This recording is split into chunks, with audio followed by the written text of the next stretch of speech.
All right, so gentlemen, we've had a pretty good day so far. I wrote down a couple notes here, a couple things that we wanted to maybe just discuss and see what you know about these.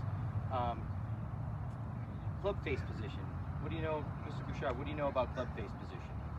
So let me give you an example. So if I tell you the result, maybe you can tell me what the club face is doing. So if you hit a ball that goes low and left, what do you think the club face is doing at impact? Is it open? Is it shut?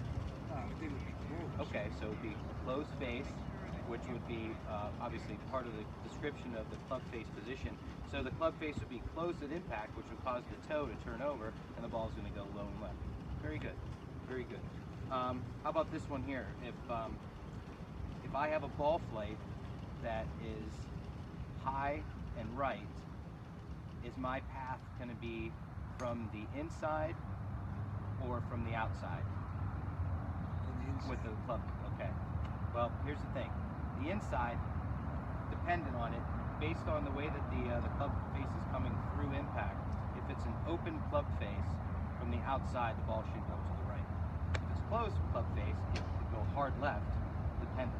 So really, the club face and the path of the club kind of add up to equal your shot. So the laws and the principles and of golf kind of all dictate based on whatever the club face is doing, and it's usually just at position at impact. So if you're hitting a ball that's high and short, it's usually because you're too steep, which would be the angle of approach, and you have a lot of spin. So if that makes sense to you, where you come in at a very steep angle straight into the ground, the ball usually slides up the face of the club and goes high and goes nowhere, correct? So angle of approach is important, especially with ball position in your stance. So when we were working with Mr. Bouchard, he was getting a little steep, hitting some deep divots on his shots, so we just had to move the ball in his stance. So that's kind of where that angle of attack, angle of approach, excuse me, will really come into play. So we can manipulate that. How about, let me ask you this question here, just so I kind of keep you gentlemen on your toes.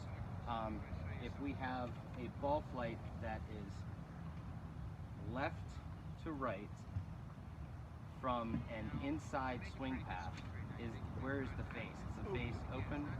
Fully open. Pretty good. So you understand, it's pretty simple stuff. There's only 9 ball flight laws, and they all equate back to me. It's just knowing what the face is doing at impact. So as long as you can understand that when you're practicing and when you're playing, you can see it from your divot patterns. You know, if you hit a divot and your divot's going left and your ball goes right, you may have swung left, but the face is probably open. So there's easy ways to tell, and the ball flight laws do not lie. Ball flight laws. I say all 9 when I play. And some people do. So, well, good. So that's something there that you know, I just wanted to briefly touch on it. It seems that you're pretty in touch and in tune with it.